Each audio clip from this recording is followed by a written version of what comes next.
without further ado, let's just just jump right in. All right, welcome back to a series of Wondrous events. I'm your humble DM Robin, joining us today by Stefan, play as our human sorcerer Rivani, and Kat, play as Tolly, our wood elf rogue. So, previously, the team managed to, reunite with not one, but two old acquaintances, Suits as well as Flash. Well, they don't all come in friendly and bearing gifts, but, they kind of trigger something, and, while they're not in their normal form and form of black mist, but they also share a face. So yeah, and you guys did your best to get rid of them. Well, whatever that black mist real identity is. However, while you're doing so, the accidental burst effect, the flame just consumes every chieftains that was in the area. You guys were on your way to deliver the target, which is the dead mind flayer, the one on your mark. Well, with the chieftains gone, the mark it's kind of useless. But anyway, you still get rid of the black mist and manage to stay alive, which is good. Along the way, your tour guide kind of Ozzy kind of just run away. Yeah, there's that. And after all the mayhem and everything, you guys decided, fuck it. There's no really purpose of continuing saying. Because the only chieftain left is kind of a dumb orc who really tries to eat you guys. So yeah, you guys run away and manage to find yourself back to the lair of, the Chimera, the long dead Chimera who's somehow being harvested, but not by any one of you guys. It must have been someone who, secretly harvested since you guys left. You guys managed to stay at Chi-Chi's lair, the Chimera's lair, and spend the rest of the evening a little bit restless, because, despite the fact that Charlotte, the Clockwork Spider, is not very well at guarding, your friend is also unable, Sentinel is also unable to see in the darkness unless he raises a torch or something. That makes him really hard to, help you guys stay guard. So yeah, you guys all woke up and just kind of having this tiresome exhaustion on your back. But despite all that, Sentinel still managed to find kind of a not so secret passage, but more like a path underneath Chi-Chi's bed. So when Chimera makes a bed, it doesn't really matter where they, sits on. So yeah, you guys managed to find it, and now you guys are going downward since all the other path seems to be blocked. All right. So yes, indeed. Yeah. So I'll just describe this a little bit. Oh, Farco, kind of you to join us today. Interesting. He's not responding, so I'm not sure what is happening. But anyway, we will resume to his part should he, respond. Alright. So, you guys went down through the hallway. Chi-Chi's bed was actually sitting on a part of a kind of a half broken stairs. The stone structure makes it sturdy, however not sturdy enough to withstand, constantly crushing and constantly, heavy bearings from above. So there's a half, broken structure along with the line, and it makes it somehow harder to go downwards without tripping or slipping. And you guys still manage to do it, though it's hard, but with your combined effort and with Charlotte serving as a buffer, you guys managed to go somehow most of the way down without, slide, without bumping into something. Yeah, and further the way down, when you guys reach the bottom of the stairs, you guys see right in front of you, it's still dark, so Sentinel will raise his great sword again to shed some light onto the surroundings. And you guys found kind of a long broken hallway. Still really much alike the structures you saw above, which are also made by dwarven, handicraft. And along the way, the most difference is that this part seems like a just, straight hallway towards one of the cross intersection, like straight in front of you, about 10 or 15 feet away, which those of you who got dark vision can clearly see. And the intersection kind of goes 3 ways. So there's the one on your left, the one on your right, and the one straight forward. And the one that goes straight forward seems larger than the two, on your side. And there is actually, already not continuing lighting torches on the wall. So, just the handle of the torch and the iron bar that holds them in place. While the other two on your left and your right doesn't have anything at all. So, what would you guys like to do? Sentinel still couldn't see anything beyond the 10-foot, the 10 feet area his greatsword sheds line on, but you guys can. So, what would you guys like to do? I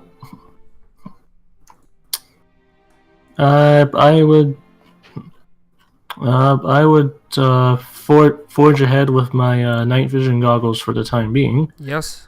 All right. I'm happy to keep going down what looks like the main corridor as well. Just keeping an eye out for traps or just broken things. Yeah. Mm-hmm. So, which direction do you guys take? The one in the front, or the one on your side?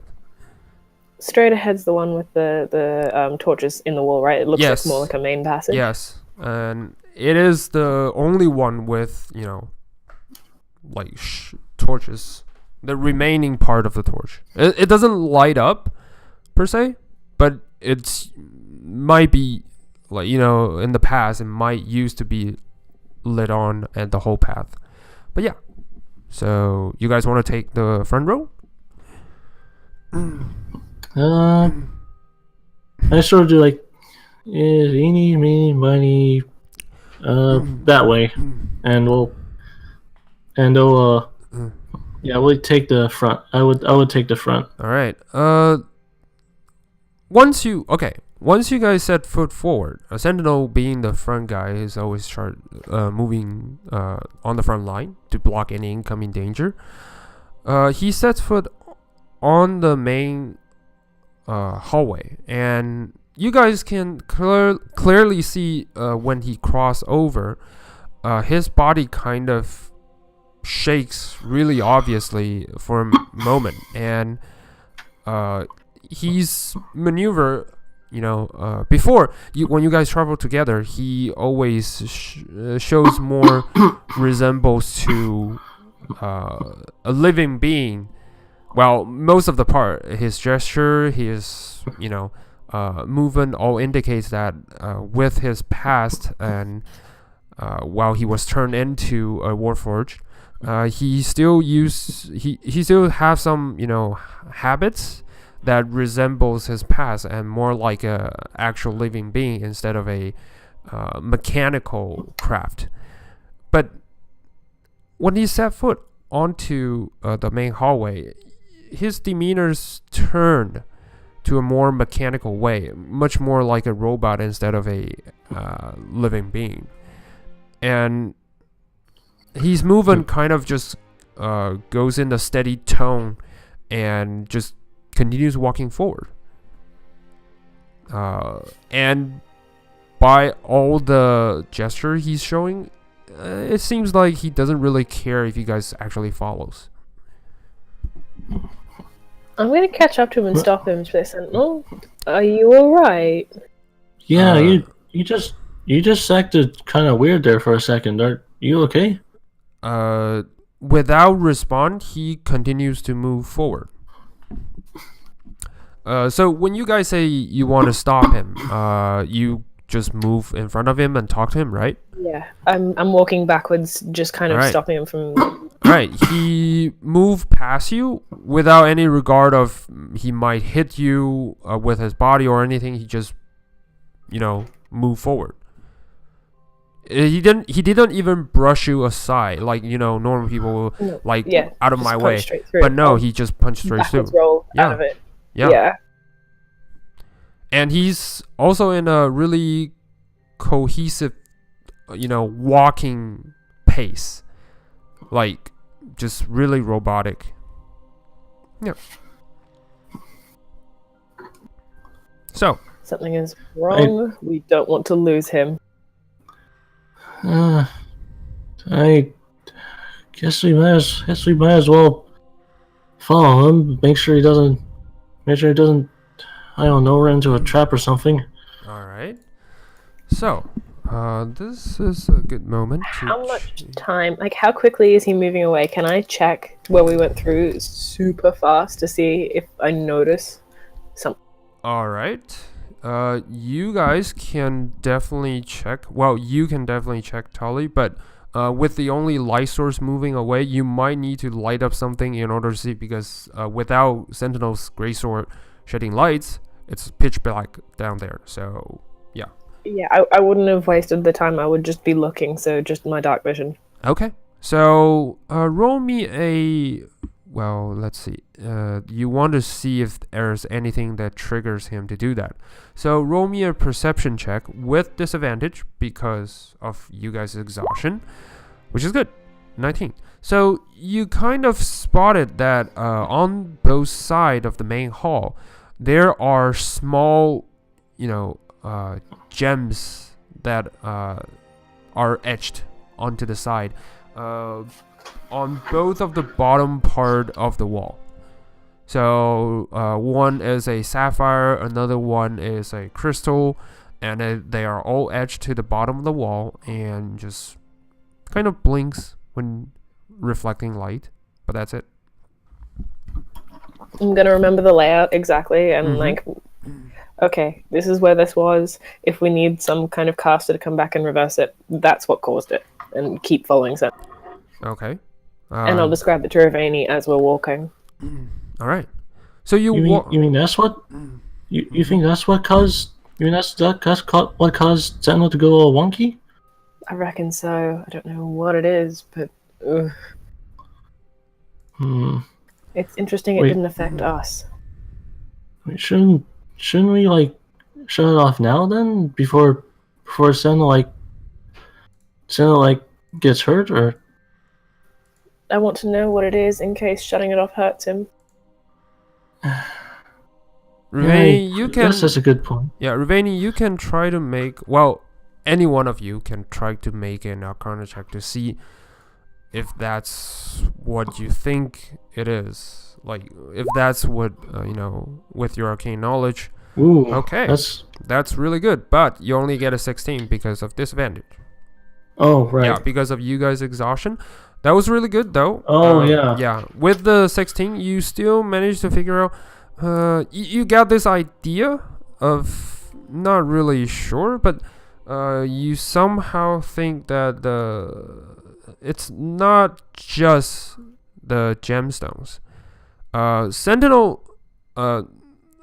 with you guys accompany him a long way, Sentinel has been, more quiet recently, and the constant shift is like before he was really into protecting you guys, and he's really into this protect and serve kind of duty, but lately he has been not really functioning well from the last fight that he kind of constantly dropped the balls and slipping downwards, which is not really a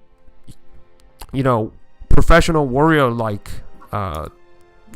demeanors, and now he is acting all zoned out and just robotic. So you got this feeling that ever since you guys come down here, he's becoming more and more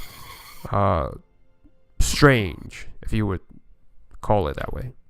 Yeah. So it's maybe the gemstone is something that triggers it, but it's definitely not the entire reason why he's doing all this. Yeah. Yeah, I sort of mentioned that to her, like, I'm not sure. Something's been off about for a bit longer than that. I think. I think maybe what you saw might just be making it worse. I can sprint back and break it if you want me to. And I agree. He went down a couple of times in the Chimera fight. I reckon maybe something got knocked loose. It's not easy. I'll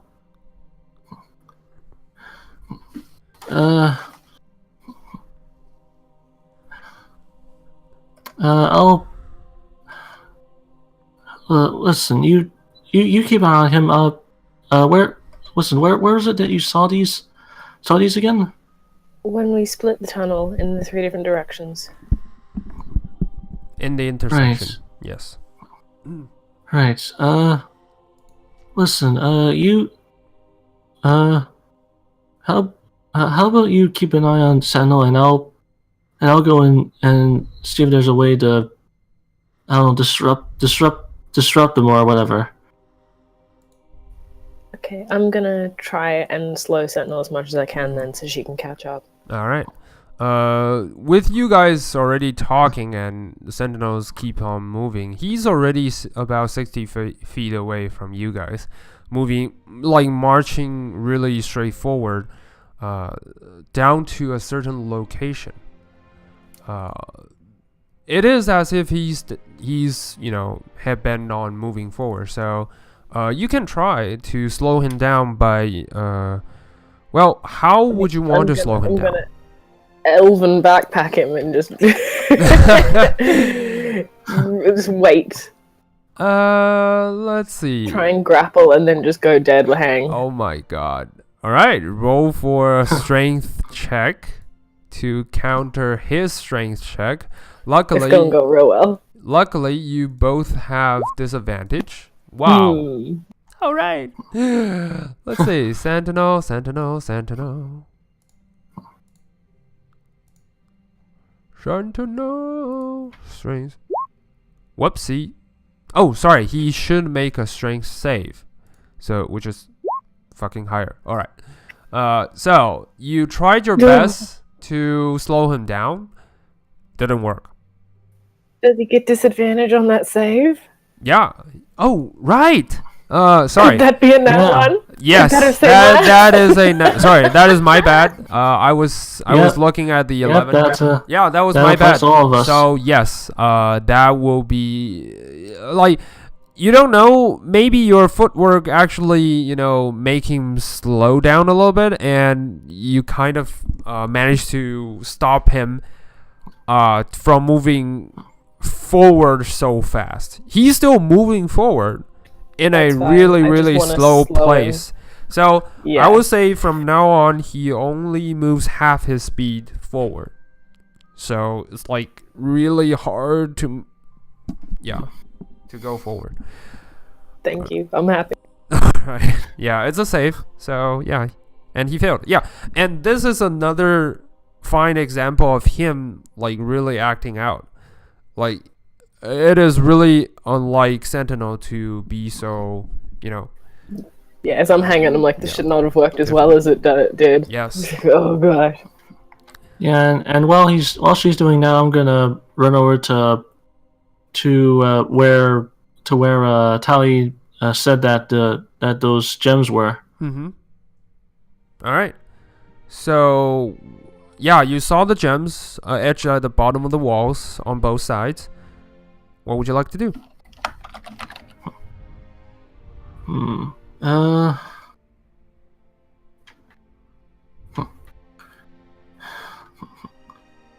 Uh.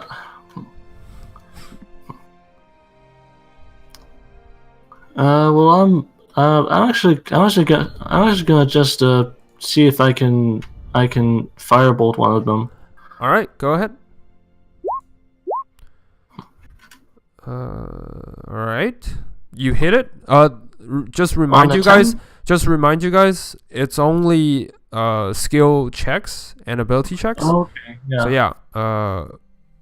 You still have the attack intact. So yes, 18 definitely hits. And a 12 definitely breaks it. So the fireball just burns onto one of the. Did you hit the crystal or the sapphire?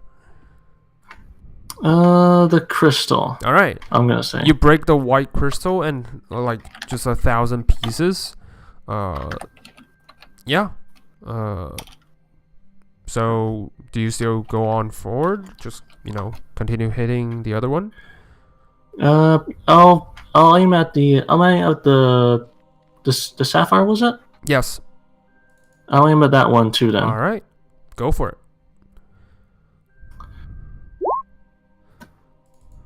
That's definitely a hit. Roll for damage. All right. Yeah, you break this one in half as well. So, you break both of those, and for you, Ruveni, you don't see any changes. It's just like you break two ordinary, gems. That's it. Moving back to Tali, you do feel like Sentinel kind of shakes and just kind of pauses for a second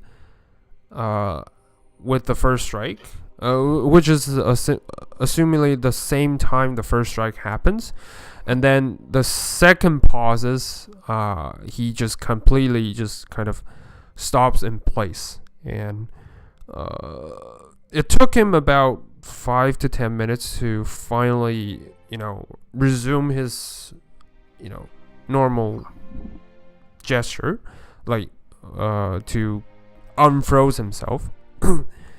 But he was kind of in a lost. Like, if you can read a Warforged's face, like they still have expressions, and on Sentinel's face is more like a confused, much more than the time you guys first found him. Okay, I'm still hanging on to him like a backpack, but looking at him like, oh, hey, welcome back. Are you alright in there? No, I'm not back. There is something ahead that is calling out to me. Yeah, when I confirm that both of them are destroyed, I start running back right away to see if anything happened. You just came back in time to join the conversation, and Sentinel was like, I can feel it at the end of this hall. I come back. Oh, good, you're okay. You kind of scared us a little bit. No, I'm not okay. There is something calling me. A good calling like, hey, family's calling you home for dinner, or a bad calling like, you're about to die? I can't tell. He thinks for a moment, and you can see him just kind of lowering down his guard and just kind of like stood there, like the thinker, not doing the pose, but more like actually deep in thoughts. And for a moment later, then he was like, I believe it is something close to me.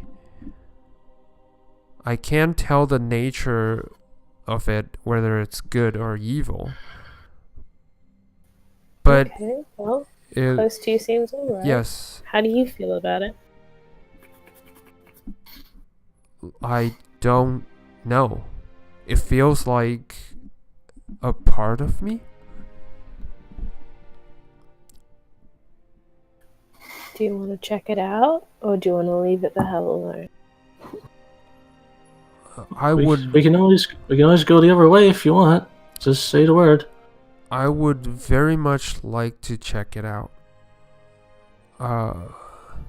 Ever since I entered this area, I can feel it constantly. Just in a way, it seems like a whisper. Every time I stay on night watch, I can feel it. When I entered this part of the dungeon, the feeling became stronger. And that is why I found the path underneath. When we were spending the evening up there, at the end of it, I feel a strong call. That's how I uncovered the passage underneath the layer.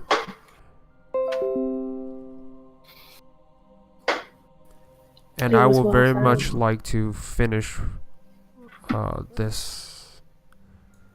Alright, that's all he says. Then let's do it. We'll back you. And we'll keep an eye out. Thank you. And if that happens again, we'll make sure nothing hurts you. Yeah, we'll be right behind you, promise. Thank you. And he nods and just follow his, like instinct to move on forward. All right. I'm now constantly watching him for any shifts in behavior. Okay. All right. So, it took you guys about another 20 minutes walk. It's a pretty long hallway with a lot of branches. Like, you can constantly see about every 5 or 10 minutes there is another intersection, and there are more branches branching out. However, Sentinel seems to know where he's going and just stick to the hallway just all the way down. You guys okay, sorry, go ahead. Well, yeah, while we're sort of making our way, I sort of try and like quietly sort of discreetly talk to Talia, like, hey, you know how that some of those creatures looked like they were modified? You don't think maybe whatever's responsible might be down here? I think so, and I think those same creators of the monsters might have also created Sentinel. I was afraid of that. Yeah. I think we'll be okay though. He's kind. Maybe we might get lucky, and if we don't, well, we're okay in a fight. Yeah, well, guess I'll have to play this by ear. Keep your wits about you. I'm dreading so many traps. You and me both, sister. Okay. So I'll just nod to Ravania like, I feel it. And then back to it. Alright, nice. While you're continuously walking, what are you guys' passive perceptions? I would like to check them out. So for Ravani, let's see. 16. Okay, for Tali. And I got a 20. Nice. Yeah. All right, you both spotted. Well, Tali, maybe you spotted more details onto it. At first, the hallway, there's no, drawings and paintings on the wall. It's just a normal plain hallway. And then you do see more and more, like, part of the broken paintings and maybe some of the etched ruins and all that on the wall. And then further down, you see more and more, and those seems, with the further you go, the lesser they are damaged, and you can actually see the story they're telling. So, for Rumani, you don't exactly know what this is, but Tali, you can roll for a history check because it very much resembles your race. So, go ahead.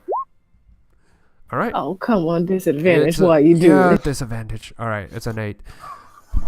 With all you know, you were never really good at history, especially when, your masters were more focused on how to keep you alive than actually teaching you history lessons.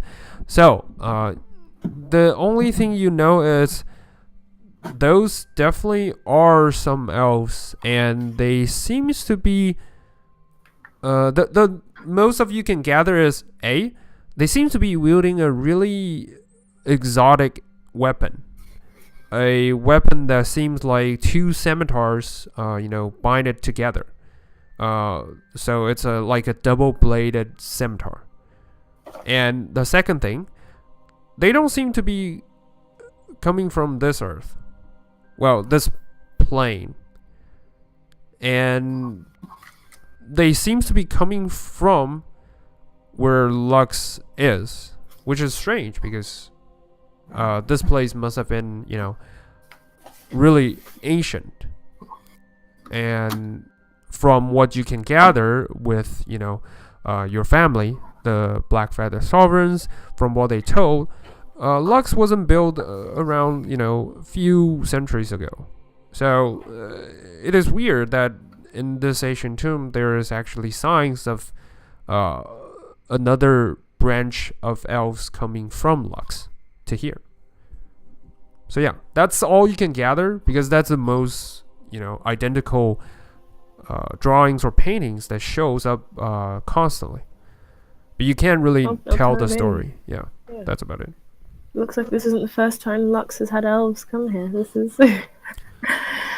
Oh, that bodes well for us. I wish I had a historian from Lux here to interpret this more, because I know nothing other than that's a really beautiful scimitar. Yes. Yeah, it does look pretty shiny.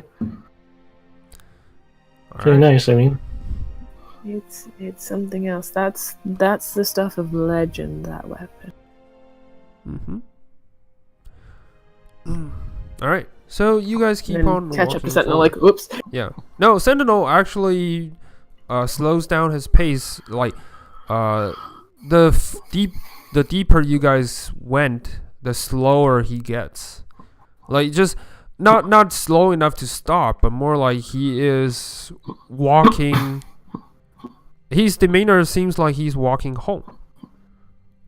Like more relaxed way. So yeah. This is good. This is a positive development. Tali's like, okay, good. I'm less terrified than I was. All right. So, until the very end, you guys managed to walk to, well, I'm just gonna try to show the image. Because this is just in my mind, so I can't really seem to find a proper image for it. Yeah. So let's see if I can find something that can resembles what I have in mind. Well, no. It's alright. I guess we'll just go with it. The theater of mind. This is harder. Alright. So, you guys managed to go to the bottom of the hallway where a sarcophagus resides. And at the bottom of a wall, which there's 2 statues standing on the back. The statues, when shed by light, they're the torches they're holding on their hands kind of lights up by themselves, which is unusual flame kind of emerge from their torches. Their stone-made torches handles. Yes. And the flame looks like lavender. It looks like a color of lavender, and it looks really kind of just by the sight of the flame, it kind of warms you guys up from within. Yes. And this whole area looks kind of peaceful, in fact. You guys see Sentinel walks directly towards the sarcophagus. Their sarcophagus. Yes, pronunciation. Yeah, and he stands directly in front of it, and it is at this moment, as the flame all lights up, it kind of emerging lights, kind of like fireflies, like a swarm of fireflies, pours out from the lavender flaming torches, and kind of forms a spark of light, like kind of resembles a humanoid shape, that stands right in front of all of you. And the Sentinel kind of, at this moment, Sentinel kind of kneels down and take one knee and lower down his sword and just, onto the ground. And Tali will bow as well. yeah. And the kind of ghost-like, phantom-like shape kind of says a language that is foreign to whoever doesn't know Elvish. Yes, it's in Elvish, so I would assume Tali knows. And while Sentinel and Riveni only hear. Riveni, do you know Elvish? I don't believe I do. I sort of just All right. when I see the other two kneel, I sort of just kneel awkwardly. I sort of just say, hey there, Mr. Ghost Person. How have you been? Okay, that's one way to respond.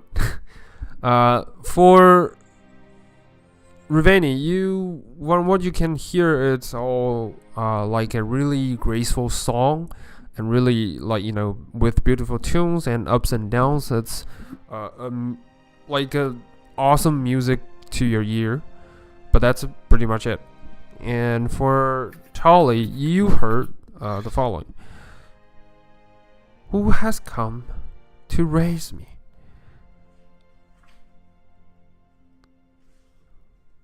That's it. That's it. Yeah. I will repeat that to the others. To Direct raise translate him? the whole time. Yes. To raise him? Like from the dead? That kind of raising? I would assume so. Sentinel? Sentinel doesn't really speak. He just kneels there, and it's the first time you see the light. Sentinel has both eyes, and usually you indicate his awareness to things by looking at his eyes, and there are lights in it. And now the lights are just gone. It looks like he's now more like a actual statue than a living structure. Yeah. And the phantom repeats himself.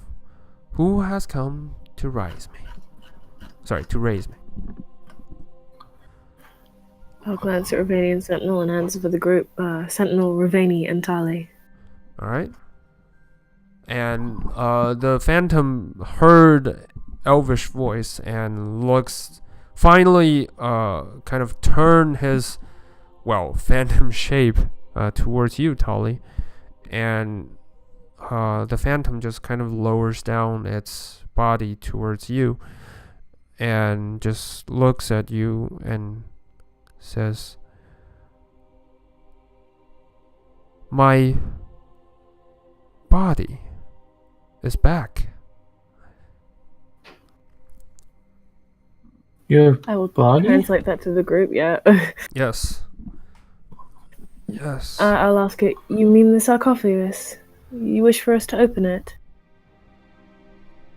And he looks, this phantom figure looks at you and just points, just gently put his hand onto your shoulder.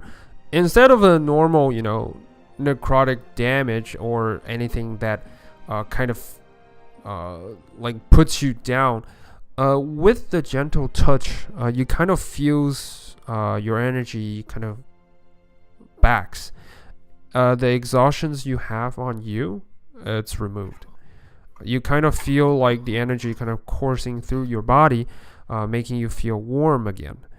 And Riveni, you do see like the light emitting from the phantom, also like kind of reaches out towards you. And while bathing in the swarm of firefly energy, you kind of feel rejuvenated as well. Your exhaustion is also removed, and yes, and Sentinel on the side, kind of just stands up and just walk towards the sarcophagus, and just gently lift, the cover on top of it, and you guys see. You guys now all, by the energy of the fireflies, you guys are all kind of rising up, and the phantom form just kind of floats through every one of you, and just kind of goes inside the sarcophagus. So yeah. Tali thanks them before they move. Yes. You are not so sure the phantom is actually actually having any logic at all, because it doesn't seem like he respond to anything but Elvish, and even so, he doesn't seem to respond to your questions directly. Yes. Even so, she's just like, thank you. In Yes. Startled Elvish. Mm-hmm. Yeah, I don't know what she did, but I feel almost fresh as a daisy. Indeed. Sentinel is just completely, stopped right now. Like, Hey, Sentinel. Sentinel? You alright? What's going on? Talk to me. no response. I'll ask the Phantom. Is he alright? Who are you exactly? The phantom kind of looks down, and just when you ask him who he is, he seems to be responding to that, and he turns towards you and says, Limerick. Limerick. The Revenant Blade. Is he still speaking in Elvish, or? Yes, he is still speaking in Oh. Elvish. And I'm repeating everything, so you're still getting Yes. the Alright. And as you ask his name, Sentinel's kind of reaching down inside and gently carries one body out of their sarcophagus. While I say carrying it out, more like he kind of lifted up and just kind of robotically, and gently place him down by the sarcophagus. You can see the form of Limerick. He is an elf with black hair and like a really well-suited armor on his body, and he looks like a elegant warrior with something like when you guys see Sentinel carrying him out. You do see that he holds both of his hand on his chest, like really kind of like holding something, but with nothing on his palm. Like, from some tradition, warriors are buried with all their belongings as well as their weapons and their armor, so that if they goes on, they can fight. They can still fight honorably for their causes and for whoever god or goddesses they serve. But there is no weapon in Limeric's arm, in Limeric's hand. Would I be able to infer that this grave has probably been robbed? Yes, you don't even need to roll for anything to know that this is completely out of ordinary, and there's something must have been taken away from him. Yes. And surprisingly, Limerick doesn't look like he, as a corpses, he should be decayed, or at least a skeleton, like a skeleton form, or at least really, really dry body. But no, none of that happens to him. Like, he looks like he's still alive, just, sleeping. Wow, that's a really well preserved body, all right. When you said that, Sentinel kind of just put Limerick onto the ground and himself walks into the sarcophagus and lies down in there.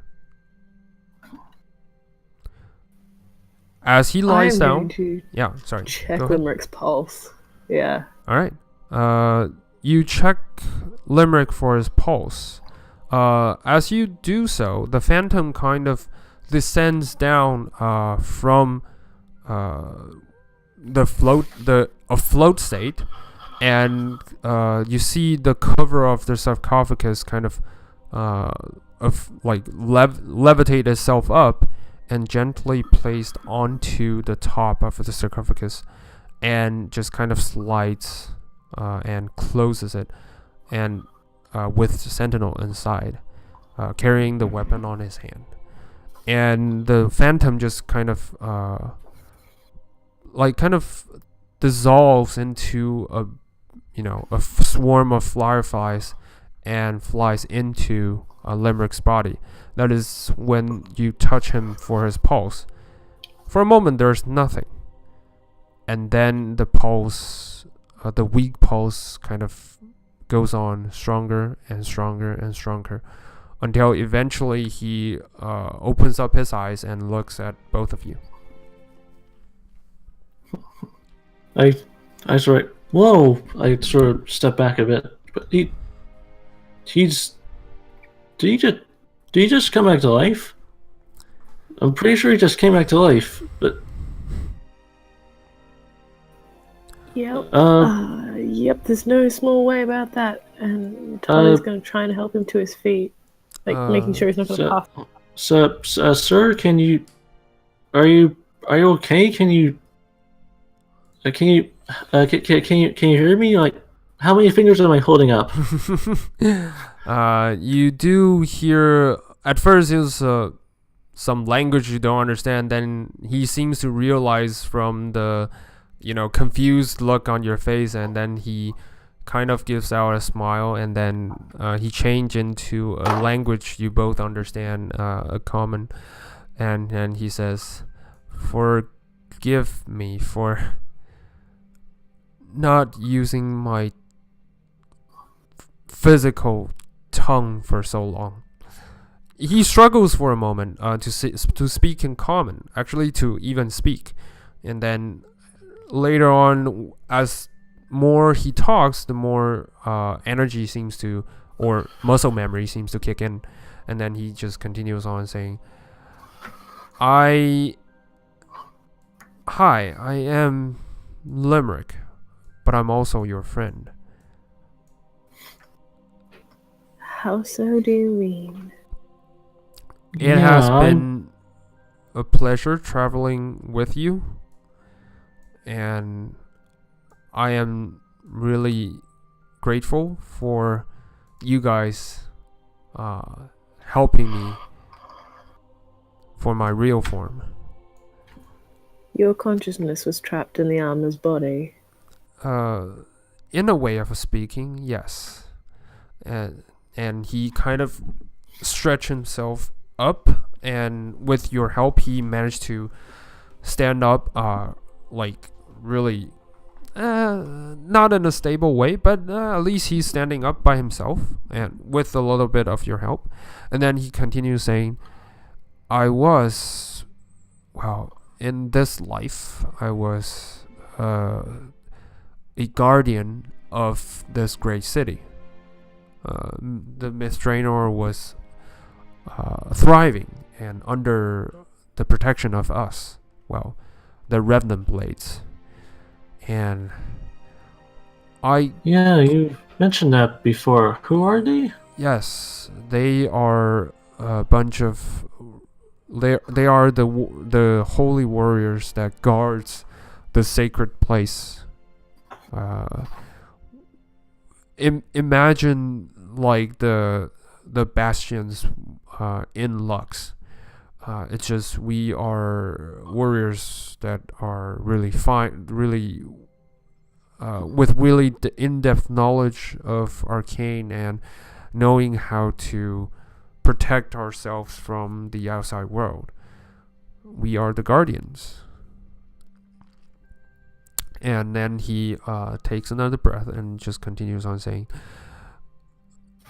after the first battle with the demons, the Revenant Blade suffered a great loss, and I myself was cursed, and a curse placed by the demon, and it causes me to unable to sustain my mortal form. That is why the guardian of Mistranor, the prime guardian, the leader of the Revenant Blade, Silverblade, himself, kind of transferred my consciousness into a mechanical body to in a sense to preserve and to keep me alive before they can find out a way to lift the curse. However, with that transfer, something must have been wrong, and the curse must have affected. So only part of my consciousness was transferred to this body, and he points towards the sentinel inside the sarcophagus. And I was trapped, and with most of my memories gone, inside a body I am no longer familiar with. Yeah, and as for how I came to, Lux, I have no memories of that. Yeah. I'd say the fates put you somewhere you could be helped. And who you were when you were transferred into Sentinel speaks highly of who you are. Your first instinct was to protect, always. Maybe. But I'm really grateful for not being trapped inside a body that's not mine. It's good to meet you properly this time. Yes. And then he starts coughing, like a little bit coughing coming from him, and then he was like, "That is, oh, this is bad." And then he What's bad? He looks at himself and says, "The curse is gone, but my weapon is gone as well." I thought it had something to do with the coughing. No, sorry. You sure you're alright? Yes, I'm pretty sure. Normally, I think this is just a side effect that I was in the sarcophagus for only God knows how long. But the thing is, my weapon, it is not just, oh, to speak of this, that is not just a weapon that simple. It is the key to enter, well, the top bearings of the House of Gem. How? Wait, you're the key to Yes. you're the key to entering the House of Gem? Yes, my weaponry, my weapon, Mythos, is a double-bladed scimitar and contains the power to open up the House of Gem, well, the top part of the House of Gem. And it is gone. Someone must have taken it and while I was asleep. In a way. Well, that's problematic. But wait, Tally, didn't you see something like a scimitar earlier? Or is that maybe not the same thing? It's a painting. No, I believe It's a painted painting on the on wall. the wall. Painting it. When you mention the painting, Limerick just kind of goes on and says, "Oh, the painting. Yes. This is. I assume ever since my missing. Well, and he points at Sentinel, and just says, they might have assumed that I perished, because before I was not in here."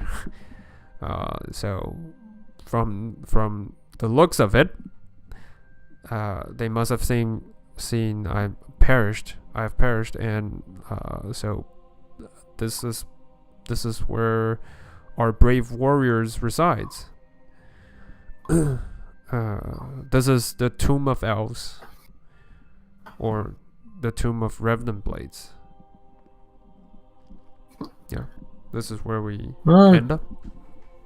Well, it certainly looks tomby enough. I don't suppose you have any idea who would want to steal from the Revenant Blades, would you? With ordinary blades, ordinary Revenant Blades, it's just a normal weapon. But Mythos, and he says, my weapon, I was the captain of the Revenant Blades, so I was the second in command. I was granted Mythos as part of a powerful insignia to, to a lot of critical points inside the city. And I believe someone took it in order to go inside the main chamber, maybe.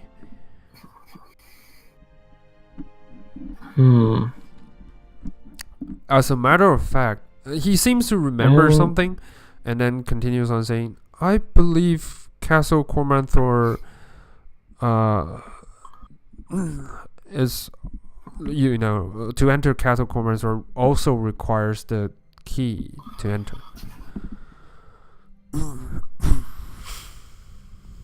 This is where we were supposed to head it, right? We are supposed to. Right. Yes. So,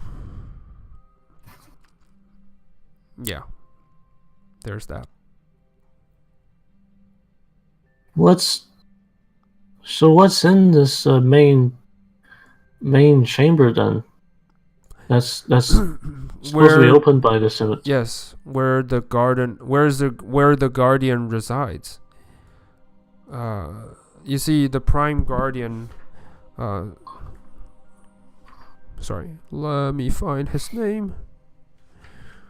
Prime Guardian. Sorry, it's been a long time and my memory is kind of lost on me. Sorry.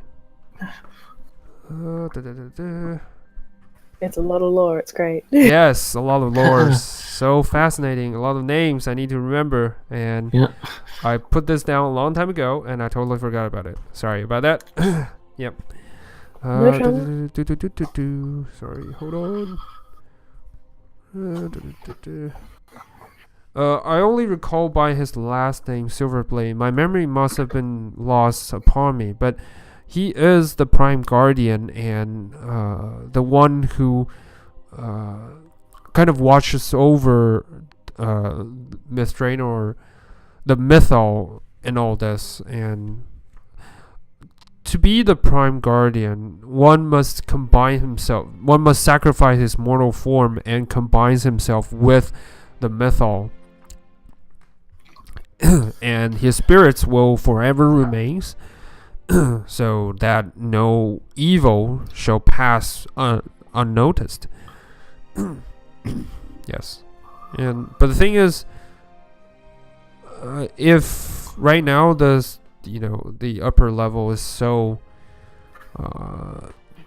occupied by evil creatures, then must been something wrong with the Guardian.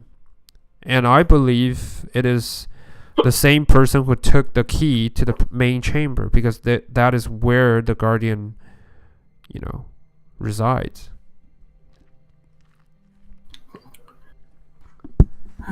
Looks like, well, I guess we got a thief to find now. Yes, I believe. Don't suppose you're feeling well enough to help us out with that? I actually am, surprisingly. After all the centuries I've been sitting, well, after the long time, I couldn't know how long it is, but I am actually fine with battle. But the thing is, I don't have any weaponry at all. Yeah, good point. We need to find something. Yes, and I'll start fishing in the bag. Do we still have a bow? do you still have a what? Sorry. But we still had like a bow and a few arrows. Do you? You can fish in the bag. I I don't know because I don't think you guys ever took a bow. Did any one of you ever took a bow? Well, like the bow of poison nonsense. Let's see. But it might have ended up with Vakeen. That was the thing. That was always the thing that we were passing back and forth. Yeah. And I don't remember where that last went. Can I see the bag of holding? Let's see. I'm not seeing it in here, so it was probably on Vakeen. Yeah, it's probably on him. Probably, yeah.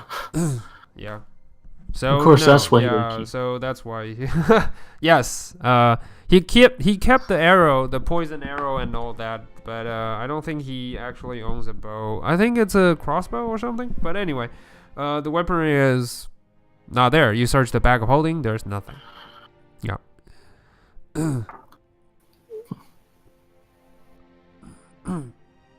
And then he was like, I have a singular dagger left, which I will give him. okay. And he looks at the dagger and was like, okay. I guess that will suffice for now. At the moment. But yeah, it's not much, but that's all we have right now. We don't. Well, yeah, none of us are very.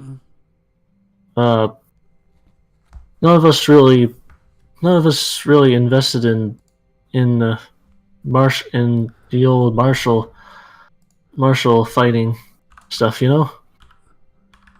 Yes, it's okay. It's actually fine.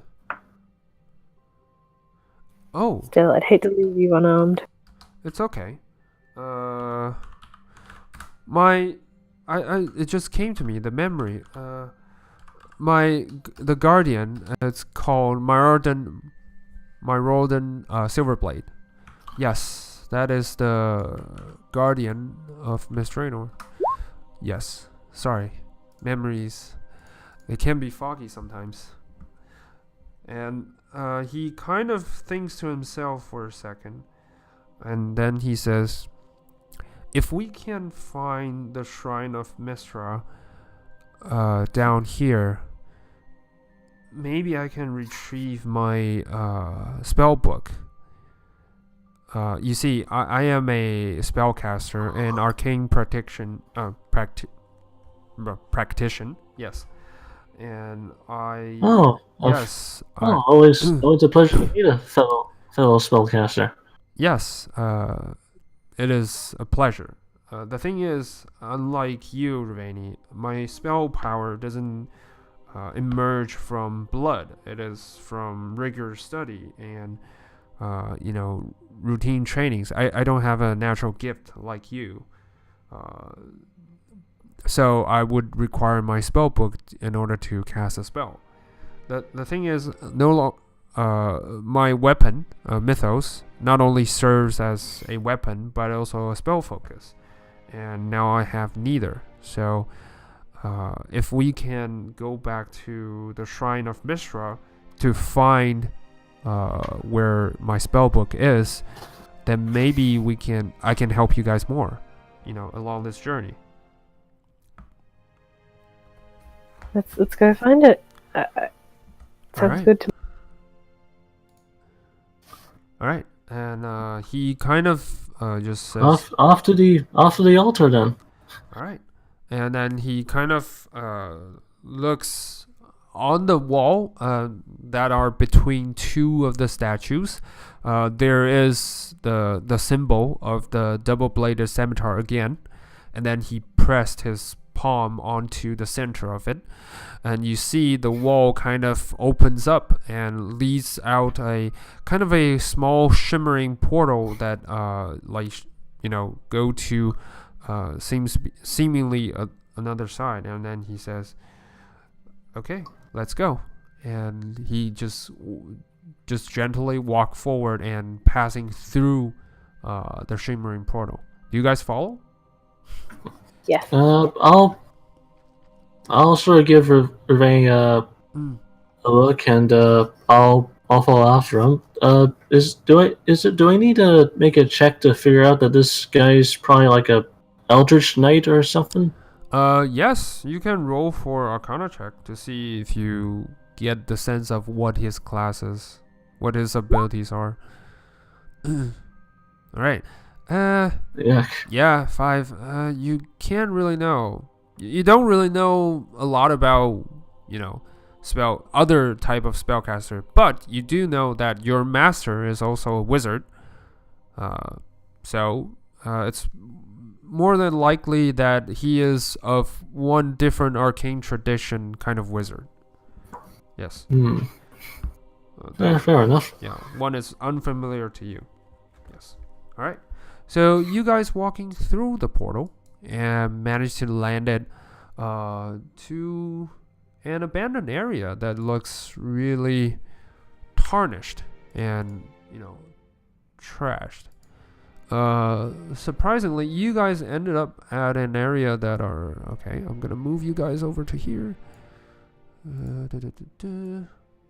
Ding. Can you see it? Yeah, I can see it. All right. It should be at the bottom right part. Almost at the bottom. Yeah. Yep, found it. Thanks. All right. So, you guys emerged to one partial side of the town, and this looks like a vast area, and it doesn't look like anything you guys know. And this is what Limmer looked like. Yes, in his normal form. Yeah. Whoops. Yep, that's him. Alright, I'm gonna shrink down the image and make him a token. Small, tiny token. Alright. There we go. There we go.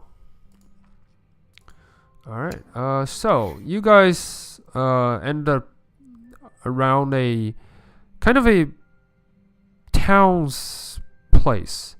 You can see broken structures, a lot of broken buildings, and you can also see Limerick seems pretty saddened by the sight of all this. Hey, Limerick, where are we? Where the once great city used to be. We are in the Gleam Garden. or what it should be. And then he kind of points to both of you, just kind of gently put his shoulder on both of you, and you guys kind of receive this mental image of a once glorious garden that blossom with various kind of trees and details, but what you see right in front of you kind of just kind of a trash to all of that good memories. And he kind of releases his hand and just kind of says, what you just seen before through the image, through our minds, are what Glim Garden used to look like. And it was a prime jewel of Mistranor, where every race, no matter what their origin, as long as they are not with an evil intent or evil alignment, they could enter and just enjoy themselves over a good laugh, beer, drinks, and dances and songs. But now everything's gone. Sounds like it was a great place. It was. That's actually part of the reason we're here. We're trying to find something that'll help another city get back on its feet, and who knows, maybe if we play our cards right, maybe this city might see proper life again someday. I sure hope so. Especially now, I can tell that these monsters are being driven out, but apparently a greater evil has driven them out. So yeah, that's what we've been hearing. Yes. Can't wait to meet it, I say sarcastically. Yeah. He kind of like throw the dagger Tali you passed to him, and just like, yes, can't wait. This is the first time you see Limerick actually shows a sign of kind of a rage. Before that, he was all calm and maybe a little bit sad, much more like an sensitive elf, what it should look like. But now you see the part where iron and fire are inside of him, and you can tell that's probably why they selected him to be he's been selected to be the guardians, to be the Revenant Blade, to be one of the sentinels that guards the city. Yes. All right. So you guys move on forward, and for that Limerick kind of looks around and just like, what a terrible sight to behold. And he looks around. It looks like with all the trashed area, it makes him harder to kind of find this shrine. And then he was like, okay, I can see that they might have he is hesitant to say the word, but eventually he utters disgraced it. And then he pointed at the a housing in the front. Sorry. You guys, since you there are dim lights in this part of the area, and sorry.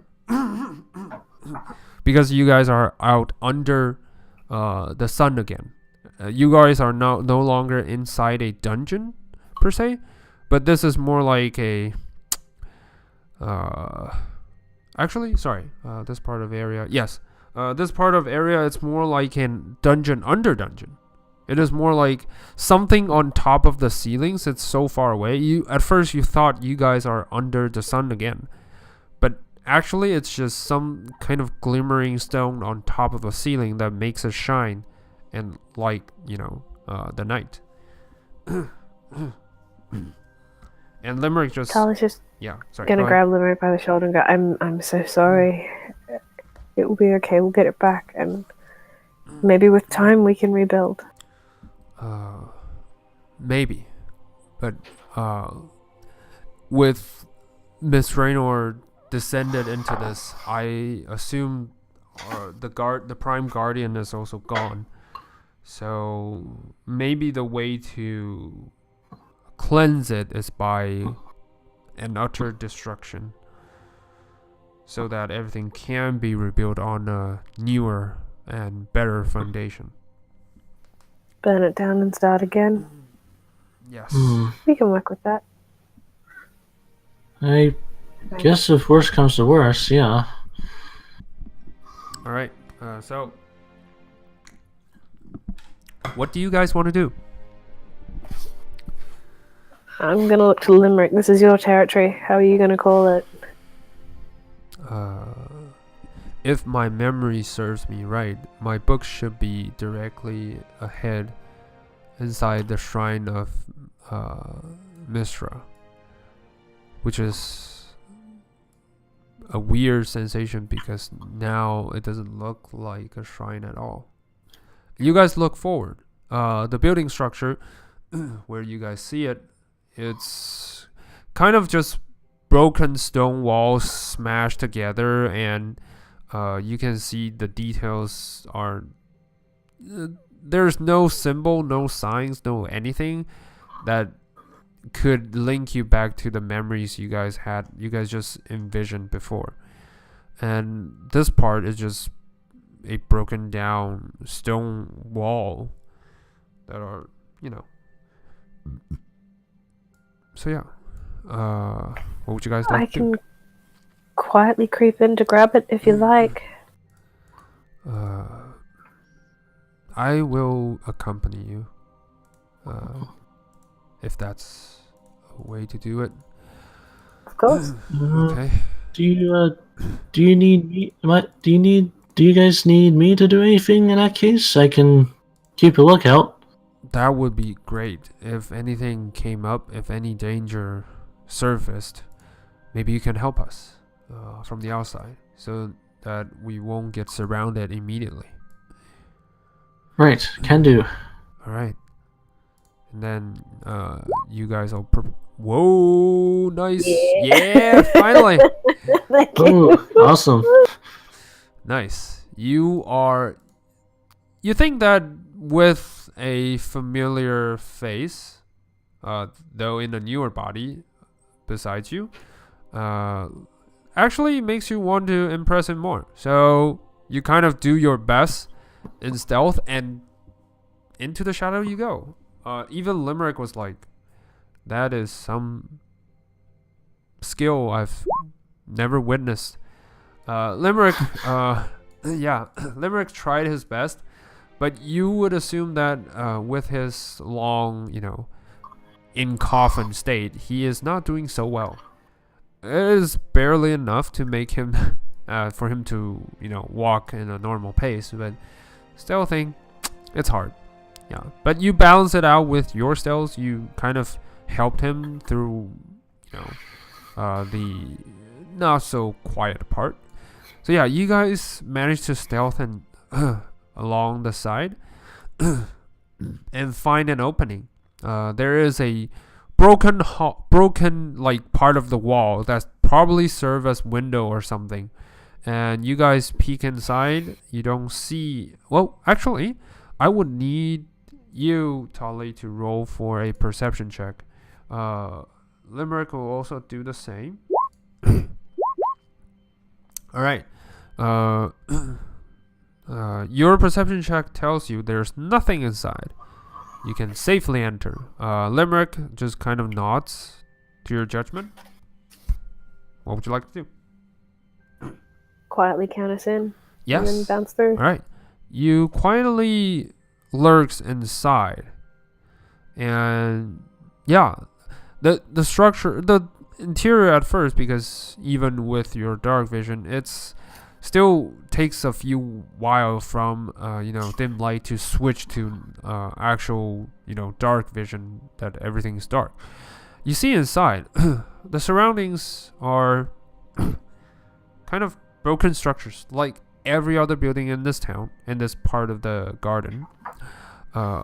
You see that in the center of it, there is a strong structure, and inside the structure there should be a statue, which is now broken down into pieces, which you imagine is probably a shrine for Mistra, but the occupants, they don't care so much for her, and just kind of destroys it when they moved in. And there are like kind of huge bags, as well as storage, as well as barrels inside. So you assume that somehow this is where the occupant used as a storage unit. So yeah. So I'll get you're Limerick inside. to start pointing out where he thinks stuff it should have been. Alright, Limerick also climbs in, and just looks around and just says, what a waste. And what a disgrace to Her Highness. And you look at him, just kind of move on forward to the broken statue, and just kneels down and just like kind of say a little prayer regarding Mistra, and then stands up, and then just like, I believe it's down here. And then this part, you finally get a better look. The stone structure was actually a fountain. So yeah, there should be a centerpiece that are Mistra's statue, and there should be like sort of like a wishing fountain. And however, the occupants, they don't really care. So yeah, you see Limerick kind of walks to the side and just kind of gently tap onto the side. With your eyesight, Tally, you can tell that those are ruins on the side of the water fountain. And with a few gentle taps, they link up and lights up to form a circle of ruins that are at the bottom of Mistra's, water fountain. And the water fountain itself gently lifts itself up. Though there's no water inside the fountain anymore, the entire stone structure kind of gently lift itself up, levitate in midair about 5 feet above the ground. And you see Limerick just lowers down his head and reach inside to the bottom part, and just holds out one of a really fine leather binded kind of book, and just held it in his hand and just says, alright, I think that's it. And you see at the bottom part, he also pulls out a smaller dagger than the one you gave him, but it looks like kind of a arced moon shape, kind of like dagger. It's like, can never be too careful. And that was beautiful. Yes, the blade itself kind of looks like silverish, and the shape of the arc, the moon, actually has carvings on them that makes it shine underneath light. So it's a really fine piece of dagger. Yeah. And then he looks at you and just says, this is the moon dagger, which can serve as a spell focus, luckily. So yeah, this is for as Mistra is the goddess of magic, we kind of keep this as a emergency kit, so to speak. Yes. It's good. It's smart to have a backup. Yes. So, well, I guess we are good to go. The thing is, I still don't know who took Mythos. So, where do you think we should go next? Do you have any spells that could help you locate it? It is your weapon after all, you know it well. Let's see. I do have a spell. However, I'm not entirely sure after all this time. You know what? I'll give it a try. And then he will cast Locate Object.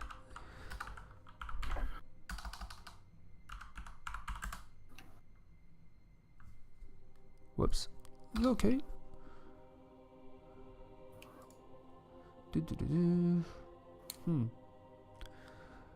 He concentrated on it for a moment.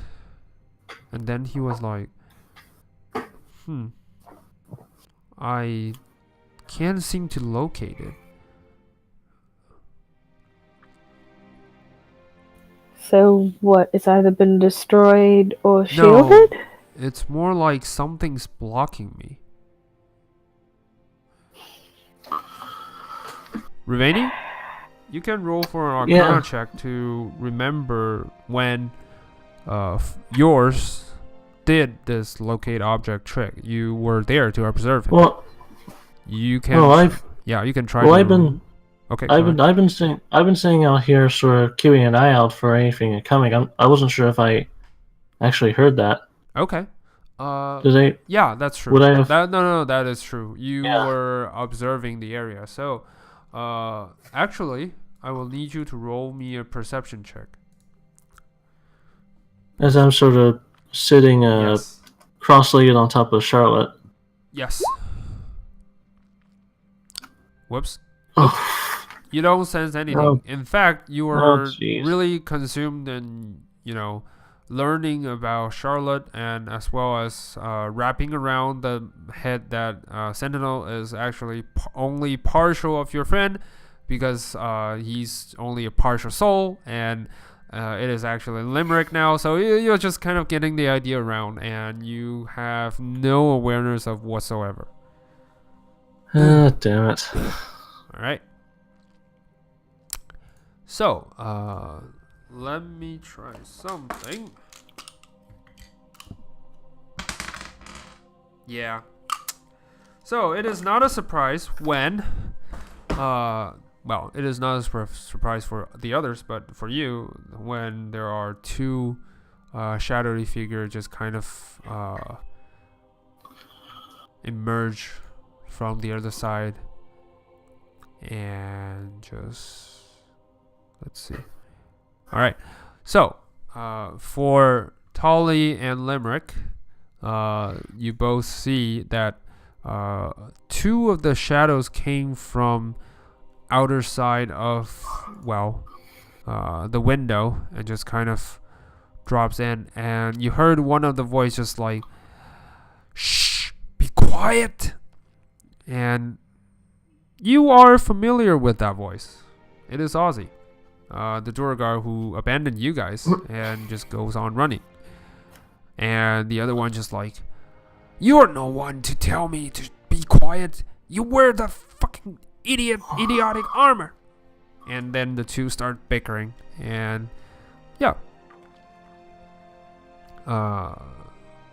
so Tolly's gonna draw his sword and then just call out, "Ozzy! Oh, so good of you to join us. I was so scared that you'd abandon us to die." And you see Ozzy kind of lurks around and with a friend of his, and you see let's see. Yeah, you see a dark figure just kind of lurks in the back, and Ozzy was like, "What a nice surprise! I mean, you guys, I'm so glad that you guys came out alive, and I mean, you guys are So I have entire faith in you. I mean, a dumb ogre. Come on, we all know that you killed a mind flayer, so there shouldn't be any problems with that, right? I know, right? It's wonderful. And so now we can resume our original bargain where you help us. What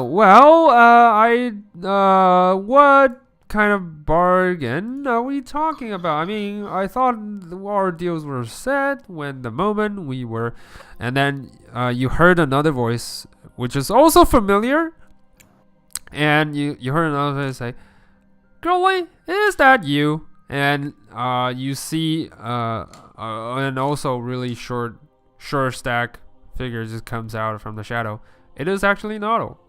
He's carrying a bag of, a lot of stuff with him. He's no longer with his caravan, but he must have put it somewhere else.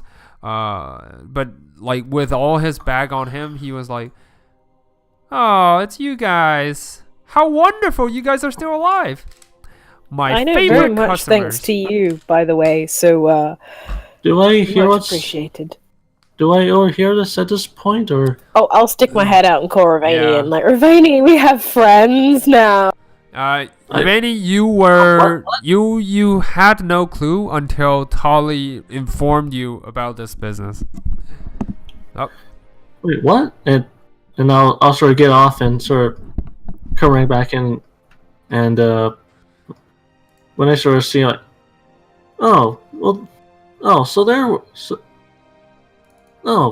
you are. What are you two doing? What are you two doing here? what? Me? Nato just kind of looks at you and like, well, a man's gotta eat, and with all that precious things lying around, it is such a waste to see them fall into a wrong hand. I mean, am I right? Am I right? So yeah, good old Nato just comes in to rescue. No worry, no muss, no fuss, and all the things can be in the safer hands. That's why I'm here. What about you guys? Aren't you guys supposed to be in the House of Gem? How's the matter? How's the thing? And then he just kind of looks at Ozzy and just kind of like whisper to you guys, "We can talk about this later. It's okay." We're working on it. We can talk about this There's later. some. All right. As long as I know you guys are working on it, it's totally fine.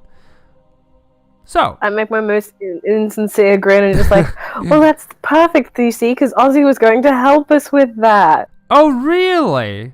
And then Nato just kind of looks at Ozzy and just like, but I thought you said that there's no one else here, and everyone died because of some horrible accident. How interesting. Ozzy, I sort of turned to him with my disapproving look. Ozzy was like, well, I do have faith in you, but it was a really dire situation, and I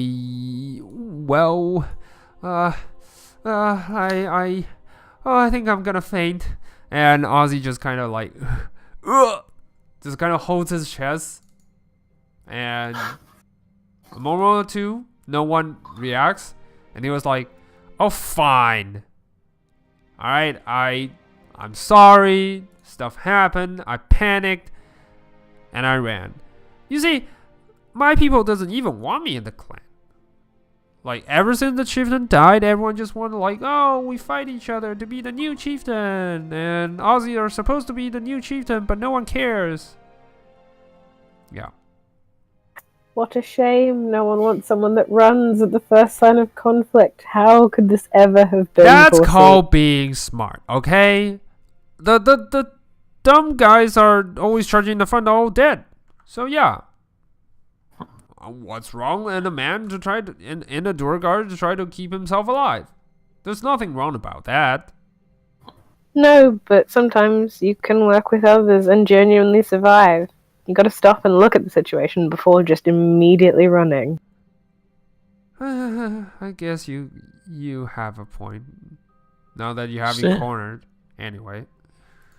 Staying alive ain't enough to be a leader, you know. Even I know that. Well, leadership for Durgars are different, but humans can stay positive, I guess. It is your, weird nature. Whatever. Are you actually going to help us, or aren't you?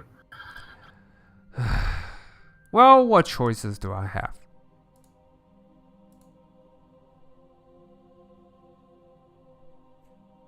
Besides helping you. I mean, come on, with all the quietness, what? And then he looks at you guys just with a really, confused and like, you want my help or not? We do. We kind of rather felt that was a bit obvious, though, so did not dignify it with a response. But we're grateful for your help, and I mean this genuinely. Alright. So what do you want? What kind of help do you want? We're originally going to get information about how to get into the House of Gem. We know we need a key to access it. Someone knew where it was. But... So now we're looking for whoever it is that might have stolen it. Might have stolen it. Hey, pal. And you see Ozzy just kind of turns to Nado. Nado was like, oh, what? What? Alright. Before we discuss this, what kind of weapon are you talking about? What kind of keys are you talking about? Nado, how much grave robbing have you done since you've been down here? Nado just kind of looks at you with mischief on his face, not so much. Double-bladed scimitar probably looks really old, fancy looking, ringing bells. Belongs to an elf. Limerick just looks at those two and just like, present. And Nado was like, double-bladed scimitar. Let me check. And then you see him pulls into his backpack and drags out a long binder. Is a huge book, too huge for him, that he has to carry with both hands, and just like, oi, a little help here. And you see Ozzy kind of sighs, fine, and just moves forward and help him flip the pages. It's like, not this page, move on, next page, move on, wait, stop. Okay, let's see, D, double blade, oh, right. And then Nado just kind of like closed the book, but Ozzy was still having his hand on the page. He was not really paying attention. It was like, ow, what the Nado was not even care about this and just stuffed the book back in his pocket and is like, okay, so good news is I know where it is. It is a really fine piece of weapon, and it is really a sight to behold. And it glitters in the middle of the night, which is awesome. And Limerick just looks kind of like, go on. Nado just looks at you guys and says, the bad news is I know who took it. You sold it, didn't you? I know who took it. All right, Who was the buyer? Who was the buyer, Nado? It was a weird looking guy. I mean, he covered himself in capes, and those are I can't even see through them. I mean, he's tall. He's like this dude, or wait, Tolly, how tall are you? As a DM, I'm asking, how tall are you? Sorry. I think yeah, around 5'9". Yeah, he's about 6 foot 6. Yeah, 6 feet something. A little bit taller than you, but yeah, not so much. Yeah, I sold it to him. Am I running in my bank of people in my head going, Yeah, you are. So yeah, you are thinking about who might have been that kind of figure that you guys want to know. Nato just keeps on going and says, he was weirdly demanding, like this blade, along with a key, along with some kind of gem, like a really, really unique, one of a kind gem. I don't have the gem, obviously, or else I wouldn't be here. But yeah. Oh, he also required a hand, a skeletal hand with a ring on it. And you see Limerick's eyes kind of widen when he says that, and then he kind of moves immediately forward. This is the first time you see him, really kind of not shaken, but more like aware of what's happened. And he leaped forward, grabbed Nato by the collar, and just like, where is it? Where is the ring? Nato's like, can't breathe. Hands off. And easy there, easy Limerick. At least let him finish explaining. Let him finish explaining before you put your hands on him. Limerick just nods to you and then just let him go. Nato just kind of drops onto the ground and is like, that is really rude of you. And Limerick just shake his head and step aside. And Nato just kind of ease himself into trying to talk. But yeah. Eventually he's, back to his breath, and he catches breath and kind of stands up and just like, okay. So, the ring is not, I don't possess it. The Mind Flayers did. I told him that, and that's it. Okay? I only sold him the weird looking weapon. That's it. I sort of look to Italians and sort of ask like, we didn't find anything like that on that last Mind Flayer we killed, right? I just switched the cloak. That's all Tali remembers. Oh, the cloak. Oh, and then Nato kind of looks at your cloak, finally getting a better look at your cloak, Tali. And then he kind of dash forward and just like, just look like, oh, this is the exact same thing I saw on the stranger's clothes. And he just kind of looks at you and just like, no, but his cloth is more, well sewed and not so broken. And then you see his hand kind of glows up, and then he just put his hand onto your cloth and was like, interesting. Yeah. And then he just back. I'm letting him. Like, Tali trusts Nato. She's not bucking him. All right. So Nato just like, this cloth can. You know anything about it? It's lovely, and I killed a Mind Flayer for it. That doesn't make any sense. But anyway, okay. So you don't know what it does, right? No, do enlighten me. Maybe something in exchange? Not all day. You're lucky we didn't kill you in fear because we heard you sneaking up on us. Come on. Maybe you are right. Never mind the fact that you sold something that important to a Mind Flayer of all things. Well, he's definitely not a Mind Flayer, remind you. I can tell because he has a face. He's wearing a mask, though. So Mind Flayers are, you know their conditions. They have tentacles and all those weird stuff coming out of their mouths. It's highly unlikely they will be able to wear a mask. A full All right. Well. covering All right. mask. Well, well. Never mind the fact that you sold something that important to a clearly to a someone who is clearly up to no good.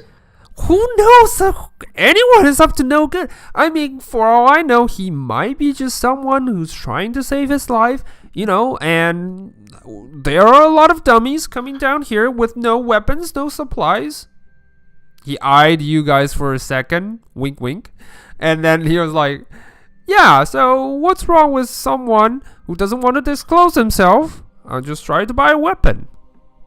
I mean, that's completely normal down here. I turned to Limerick and say, okay, now you can beat him up.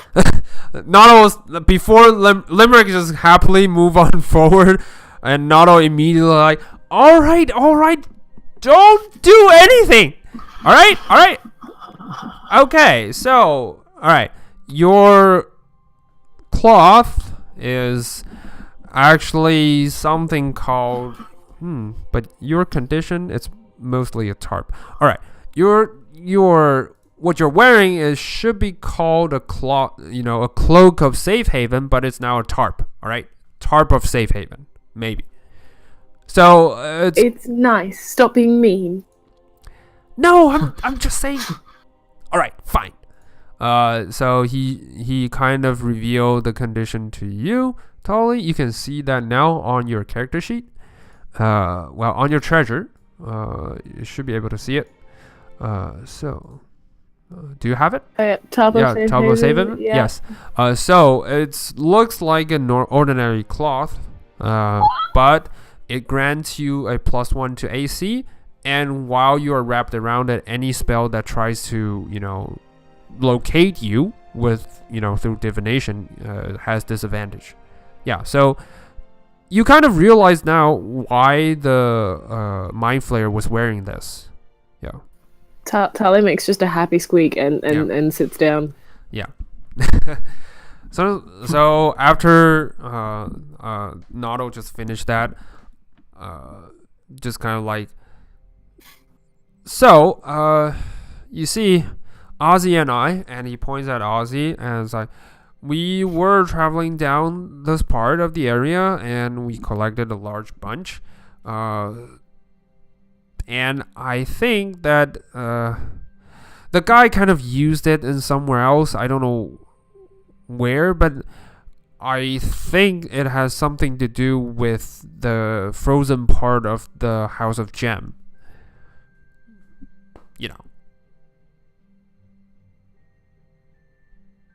You guys know that, right? And he sees you guys are all in silence. He was like, I think I told you guys about that before. You briefly mentioned, but there have been a few near-death experiences in. Yeah, you see. Okay, sorry. Let me just tell you guys again. Okay, so and then he just finds a place to sit down and just like, okay, so.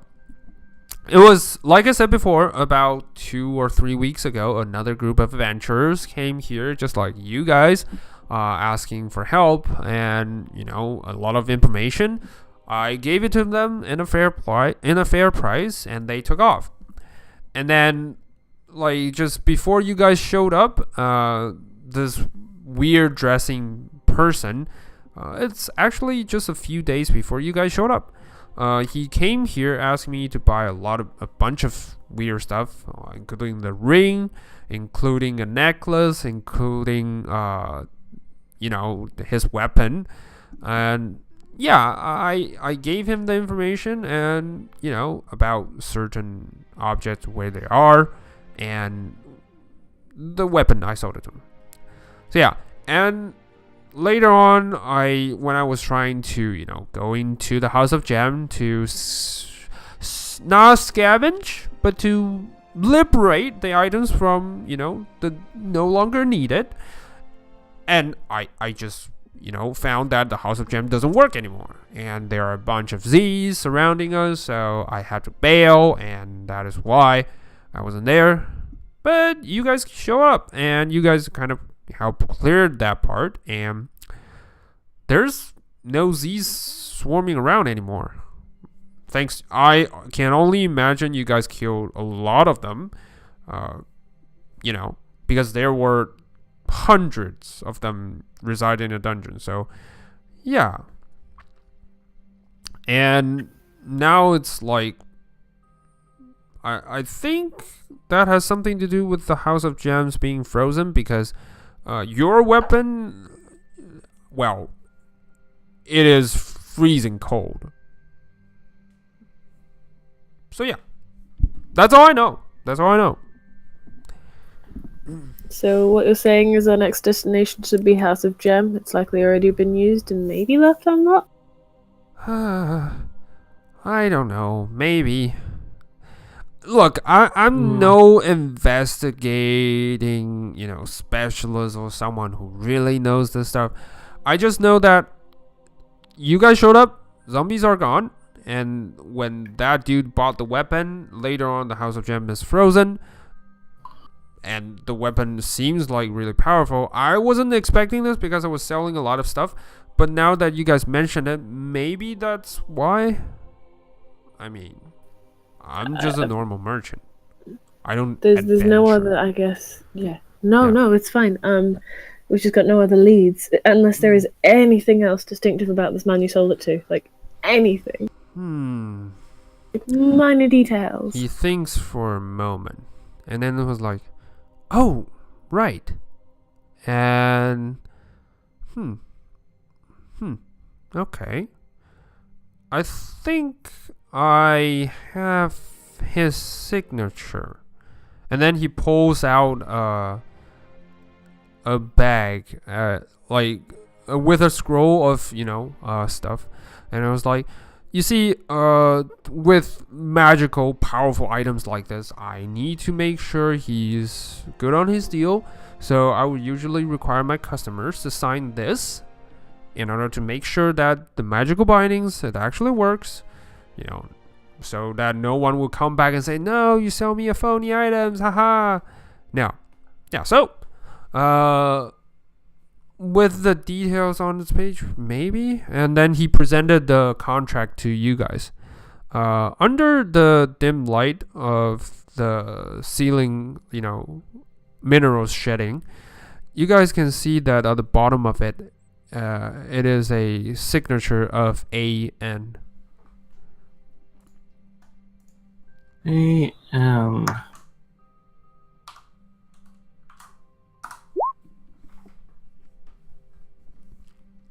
Yep. Haven't we seen a signature of Anne before? Yes. You don't even need to resort to intelligence check to pull out the book of Minecraft. Well, the tome of Minecraft. After all, it has your family signature on it when it reassembles itself. Yeah, I'm just gonna name it the Tome of Minecraft for now because for the sake of remembrance. Yeah, it doesn't go by that name, but well, it has your signature. It has your family crest on it. So yeah, you pull out the book, and then you see there is a insignia at the end of the signature, and there it goes, the same crest as it is on your book. I'm sort of comparing it to like, yeah, this is the exact same. Yeah, and you look into the book, you see all the handwritings on top of it. It's the same fluent writing, style. With the signature. Whoever this AN guy is, he's sure getting around.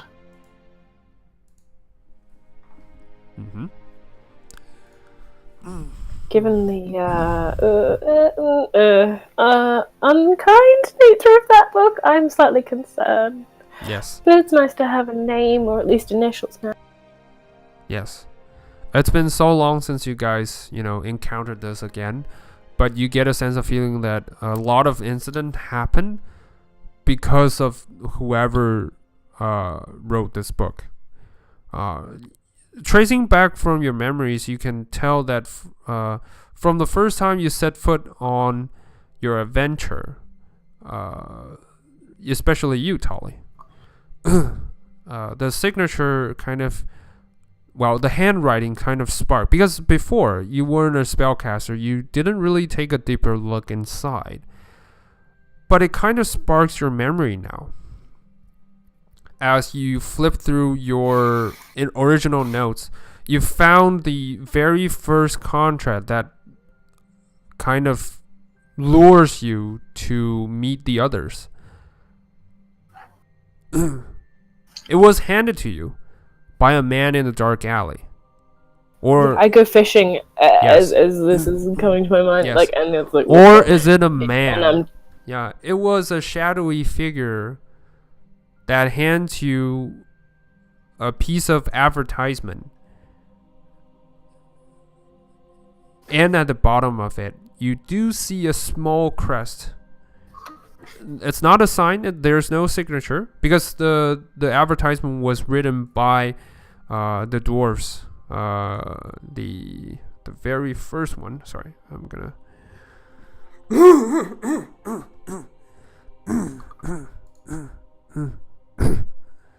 yeah. Tali just like fishes it out and goes, Irvani, Yeah? this was the entire reason I met you. Oh. Oh, crap.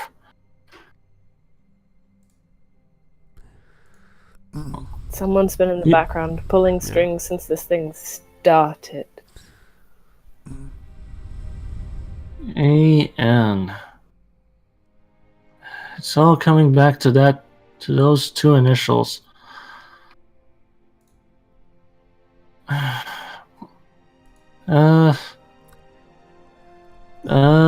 Limerick, you weren't able to know anyone who has the initials A.N., would you? Limmer thinks for a moment, and it was like, no. Sadly, with my memories being severed, I still can't remember full duration. Like, a lot of details have been lost on me. Even though I reunited with another half of my souls, I still don't know the full story of why my curse was lifted or how I ended up inside. I can only assume, but this AN character, maybe he wants something of the residual power of Miss Raynor to do something big. If what you claim is true, I don't know your full story before Sentinel met you, because that is where I started to, where I started to accompany you. But I believe that this character, whatever he's trying to do, it is something big. Yeah, that much seems pretty clear. What about you guys? Do you know anyone who has the initials AN? Ozzy kind of thinks for a moment and then says, I don't know if that helps. I don't know anyone that goes by the initials. But he thinks for a moment and says, You know that chieftains first have their meetings, right? Right. It was not because of anything else, but a cloaked figure kind of came towards us. You see, he demanded to meet the chieftains, and he just, puts down a lot of guards just with a single snap of fingers, and then he met the chieftains, have a little discussion with them, and suddenly everyone wants to talk. And just like overthrowing the mind flayers, and the next we know, at first we were still working for the Mind Flayers, but the next thing we know, the Mind Flayers were defeated, and later on the cloaked figure came by and just saying that there is still one on the loose and wanted us to take care of it. Yeah, so and then he tells something about some kind of information that could make us really the king of this area. That is a secret passage to the entire house of Gem. And yeah, he only tells the secret to the chieftain of lizard folk, and that's about it. That's about all I know. So he either wanted to do something good for the lizard folk or wanted to murder the chieftain. And of course, the lizard folk chieftain is dead now. Oz's face turns pale when when he realizes that he's been played. Well, everyone's been played. And yeah, so Nato just goes on and says,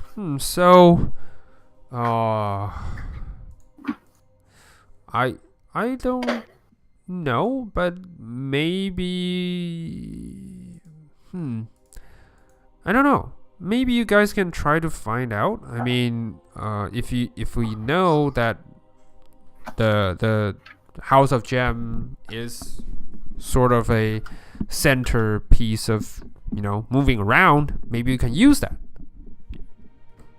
Like I said before, it links to the castle. So if you guys found a way to to solve the problem that's frozen the House of Gem, and get me to the top of the building. Nothing. And Ozzy was trying to listen in when Nato suddenly starting to whisper. And Nato just immediately, when Ozzy moved forward, is just like, nope. Just goes on and say, maybe if you solve that, we can, deal with whatever this AN figure is, whoever he is. Well, now with all the terrible creatures out of the area, this should be easy, right? He's only one person. Well, one thing. Anyway. That's good attitude. I mean, we nearly got done in by a single thing, but the House of Gem does seem to be our only way forward. Yeah. Yeah, we need to keep an eye out for whatever that thing is too.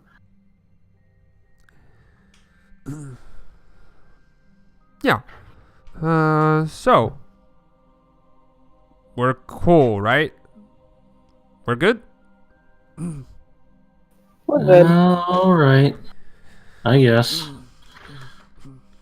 Alright, if we're good, I guess I'm ready to leave this place. Just to be safe. Even though abandoned, there's a lot of wandering stuff around here. So yeah. So I'll be on my way. Thank you very much. And if you find anything interesting, remember, you can always find me. Well, actually, did I ever give you guys anything to, message me immediately? No, I don't believe so. No. Pretty sure you don't. And then he reached out into his pocket and just takes out a stone and just like, this is a really valuable sending stone. So, if you ever found something that's really, really good, remember to use this and send me a message. So I would know where to find it and, we can make a deal. Yeah. He passed the sending stone to you, to Ravani. Yeah. I'll take that off of the sense. Alright, cool.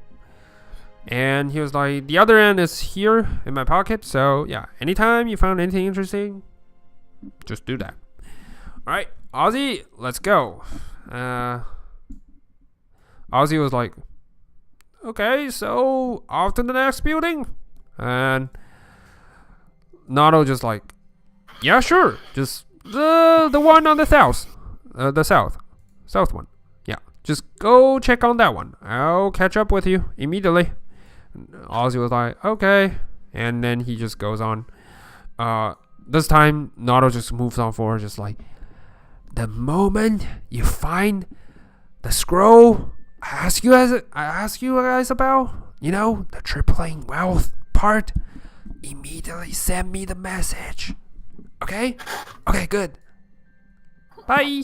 And then he just moves out of the house. All right, they're all gone. So, what would you guys like to do? Well, Limerick, I guess maybe we should try making our way to where the House of Gem is. Just see if it's already been opened. What did you say? Limerick just nods and says, that sounds like a terrific idea. But here's the other thing. From the tomb of elves to here, actually, how should I phrase this? This area is the Gleam Garden, and it is of a distance towards where House of Gem is. Since this part is the third layer of Mist Raynor, we need to go towards the edge of this area in order to find it at the northwest corner of this part. There should be another kind of a gateway, and that could lead us towards the House of Gem. Well, that could be the entrance of the House of Gem. But he thinks for a moment and then says, I think we need to find where the frozen layer is, so that we can observe the problem directly.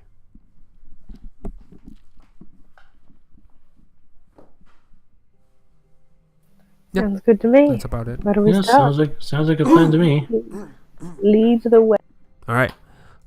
So as you guys move on forward, you guys move outside of the house.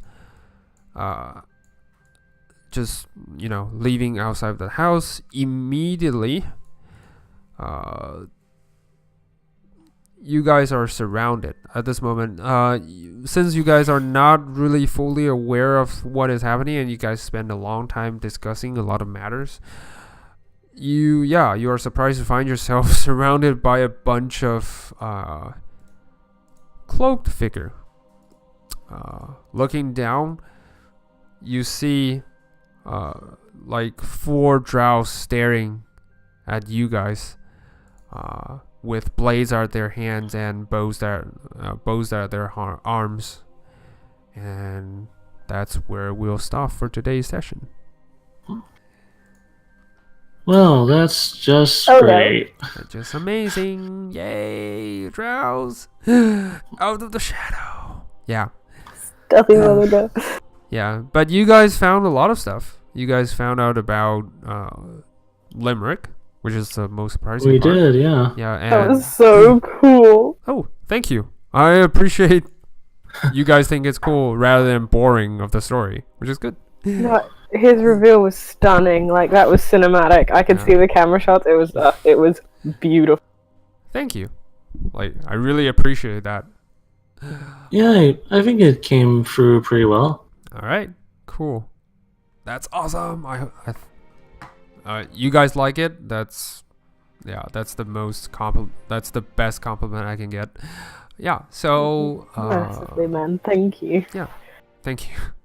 No, thank you guys for enjoying it, which is good. This is awesome. All right. So, I guess next week we'll be starting off with a battle immediately. Yeah, so we'll see about that. But for the time being, thank you guys for playing, and yeah, I'll see you guys next week.